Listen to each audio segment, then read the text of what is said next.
마술처럼 세금을 줄여주는 마세TV의 절세 비법. 안녕하세요. 마세TV의 절세 매지션입니다. 자, 오늘은 617 부동산 대책 그 두 번째 시간 법인과 관련된 내용을 살펴보도록 하겠습니다. 법인을 활용한 절세, 가능한 1%의 방법. 617 부동산 대책이 핵폭탄급이라고 이야기한 부분은 사실 개인보다는 법인에 대한 규제가 상당히 강화되었다라는 부분입니다. 오늘은 그 부분을 한번 살펴보고 제가 생각했을 때 그럼에도 불구하고 투자나 절세가 가능한 부분이 좀 있는 것 같아서 그 부분을 한번 마지막 부분의 이야기를 좀 해보고자 합니다. 한번 살펴볼게요. 법인 사업자라면 반드시 알아야 할 세금 이슈. 자, 첫 번째 뭐가 있죠? 네, 종부세 공제 6억이 폐지가 될 예정입니다. 법인 보유주택에 대한 종부세 공제 6억을 폐지합니다. 언제부터? 내년이죠. 2021년 종부세 부과분부터 폐지를 할 예정입니다. 자, 현재 이런 케이스를 한번 예를 들어 볼게요.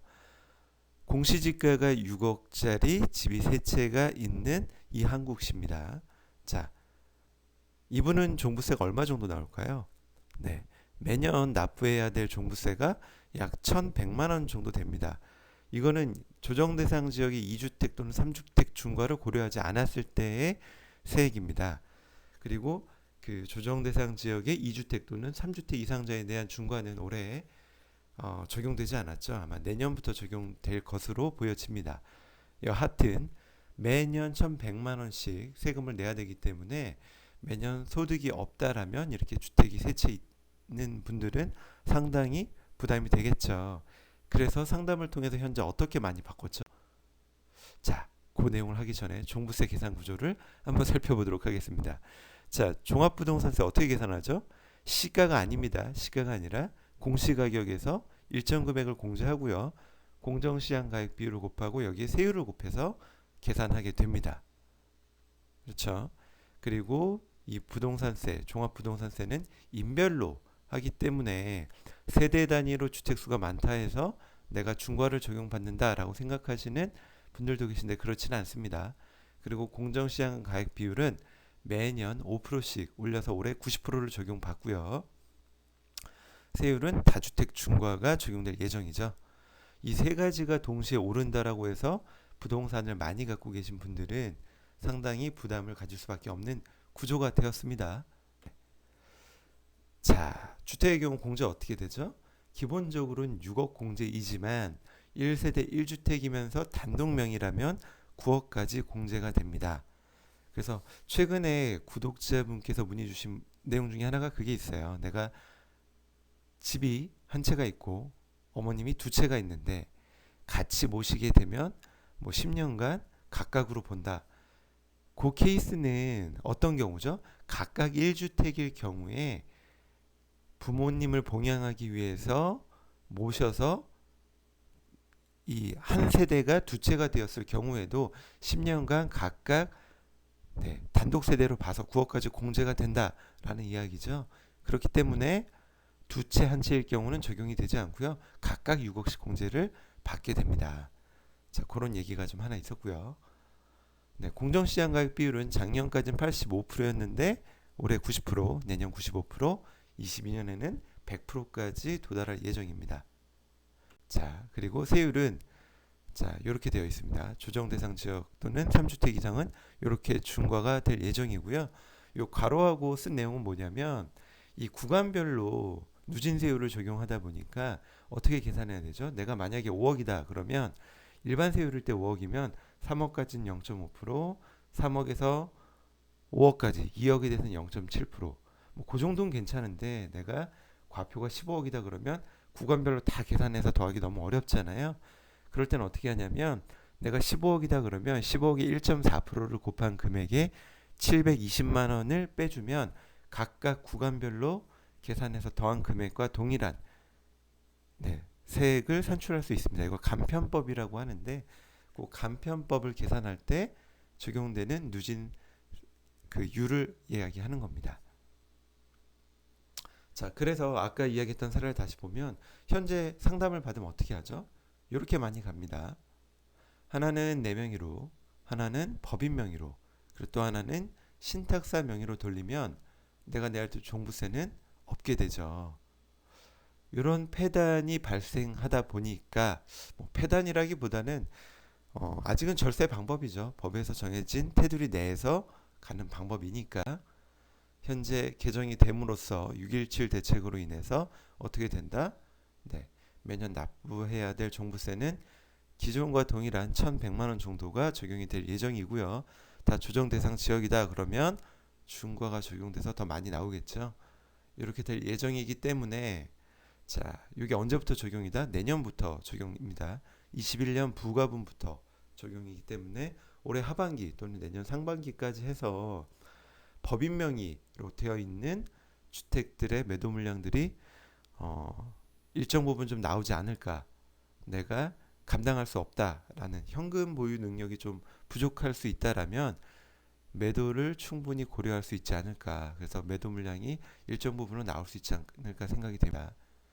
자, 그리고 신탁에 대한 건 매년 이슈가 됐어요. 신탁으로 넣으면 실질 명의자는 뭐 이한국 씨라 하더라도 그 명목상 명의자가 바뀌기 때문에 이 종부세가 절세가 가능하죠. 그래서 내가 주택이 뭐 5채 있는데 하나는 내가 갖고 있고 두 번째, 세 번째, 네 번째, 다섯 번째를 뭐 A 신탁사, B 신탁사, C 신탁사 이런 식으로 넘기면 그래도 난 내야 될 종부세가 없게 됩니다. 물론 신탁 보수를 내야 되기는 해요.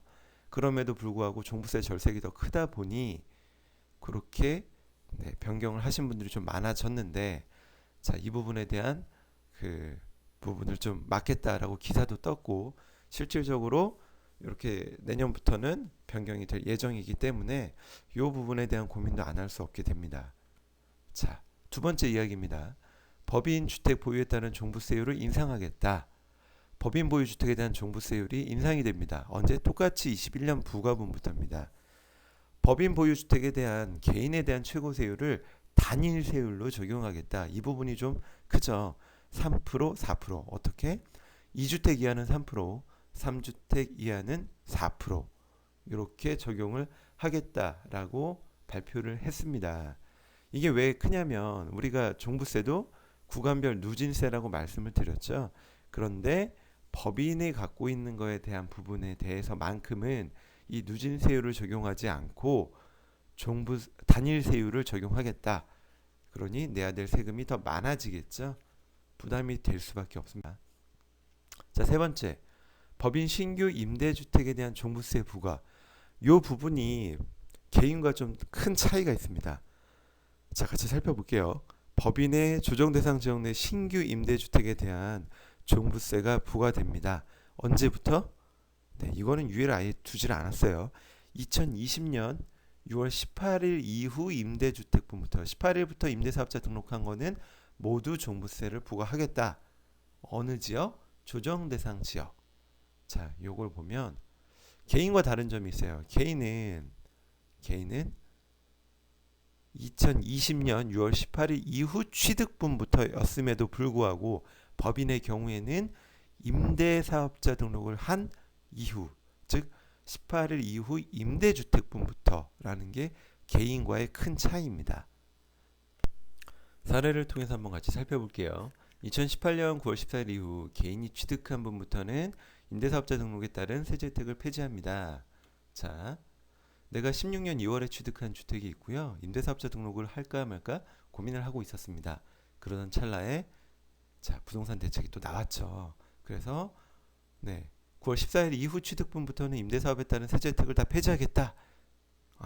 내가 갖고 있는 것도 좀 위태위태하고 가격은 더 오를 것 같다. 그래서 임대사업자 등록을 결심합니다. 물론 그 기준시가 6억, 수도권 6억, 지방은 3억에 대한 요건을 충족했다라는 가정하에 구청과 세무서에 모두 등록했다라는 가정까지 포함입니다. 그렇다라면 내가 914 이전에 취득한 주택에 대해서만큼은 임대사업자 등록에 따른 세제 혜택, 종부세 배제, 양도세 중과 배제, 장기보유 특별공제 적용까지 다 해주겠다라는 겁니다. 하지만 914 이후에 취득한 이렇게 10월 1일 취득한 주택에 대해서만큼은 임대사업자 등록을 한다 하더라도 세제 혜택을 주지 않겠다라는 얘기인데요. 법인은 좀 바뀌었습니다. 좀 더 강력한 의지를 보여주는 건데 2020년 6월 18일 이후 취득분이 아니라 임대등록분부터 임대사업자 등록에 따른 세제 혜택을 폐지하겠다. 네. 그래서 내가 비슷하게 올해 초에 취득한 아파트가 있어요. 법인 명의로. 이거를 임대사업자 등록을 해야 되나 말아야 되나 고민을 하고 있었는데 아직 못했죠. 그리고 617 부동산 대책이 나오고 아차 지금이라도 해야 되겠다라고 해서 등록하면 어떻게 되죠? 해도 소용이 없습니다. 임대사업자 등록에 따른 세제 혜택은 없는 거고요. 그 이후에 취득한 법인 명의로 취득한 주택은 당연히 없는 거죠. 그런데 여기 하나의 맹점이 있죠. 항상 뭐죠? 조정 대상 지역의 주택일 경우만 이렇게 된다는 얘기예요. 그 얘기는 조정 대상 지역이 아니라면 개인과 법인 모두 여전히 빠져나갈 방법이 있다라는 거죠. 그래서 개인도 조정 대상 지역이 아니라면 이렇게 가능하고요. 법인의 경우에도 조정 대상 지역이 아니라면 모두 임대사업에 따른 혜택이 가능하다. 자, 그런 지역이 있을까? 네. 저는 부동산 전문가는 아니에요. 그거는 이제 부동산을 주로 하는 분들이 더 정확히겠지만 이 조정 대상 지역과 투기 과열 지구 현황표를 저도 좀 살짝 살펴봤습니다. 자, 이 그 상담을 하시는 분들, 그 상담 문의를 하시는 분들의 상당 부분이 이 저는 갖고 있는 게 투기 과열 지구인데 세금에 대한 부분을 물어보시는 경우 있어요. 투기 과열 지구와 조정 대상 지역이 겹치는 부분이 상당수 있습니다. 하지만 투기 과열 지역이지만 조정 대상 지역이 아닌 지역들이 있어요. 그런 지역들은 세금에 따른 불이익이 없어요. 우리가 세금을 이야기할 때는 조정 대상 지역이냐 아니냐만 놓고 볼 뿐이지 투기 과열 지구냐 아니냐를 보진 않아요. 이거는 대출 규제에 따른 부분들을 볼 때 많이 보는 부분인 거죠.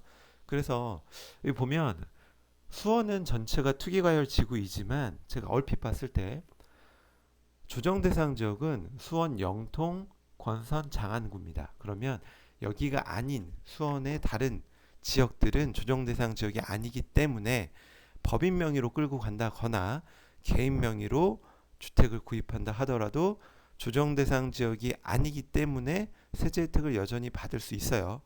용인 같은 경우도 수지와 기흥이 투기 과열이지만 처인구입니다. 조정 대상 지역은. 그렇기 때문에 이런 그 미세한 차이를 좀 활용해서 투자를 좀 하실 수도 있을 것 같고요. 대구, 수성구가 엄청 가격이 올랐죠. 그래서 투가로 묶였습니다. 그런데 어떻게 돼 있죠? 여전히 세법적으로는 조정 대상 지역이 아니에요. 그렇기 때문에 이 대구에 있는 뭐 수성구를 포함한 대구의 유망한 지역이라면 지금이라도 개인 또는 법인 명의로 구입하는 것도 투자의 하나의 방법이 될 수 있지 않을까 생각이 됩니다. 네. 자, 법인 규제에 대한 네 번째 이야기 마저 진행해 보도록 할게요.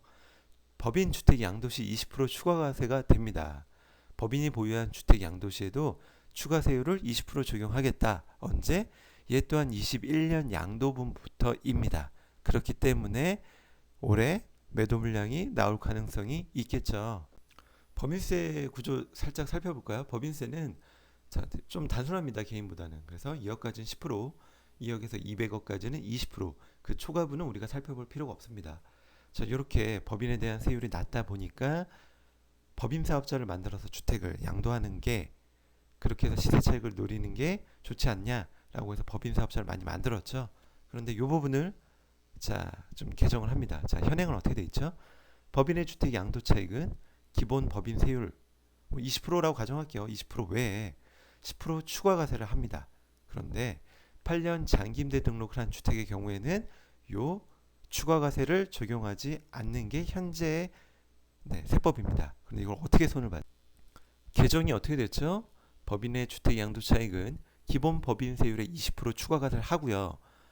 8년 장기 임대 등록한 주택의 경우라 하더라도 얘가 의무 임대 기간을 충족하고 양도해도 여전히 20% 추가과세를 하겠다. 법인세 외에. 그렇게 바뀌었습니다. 네.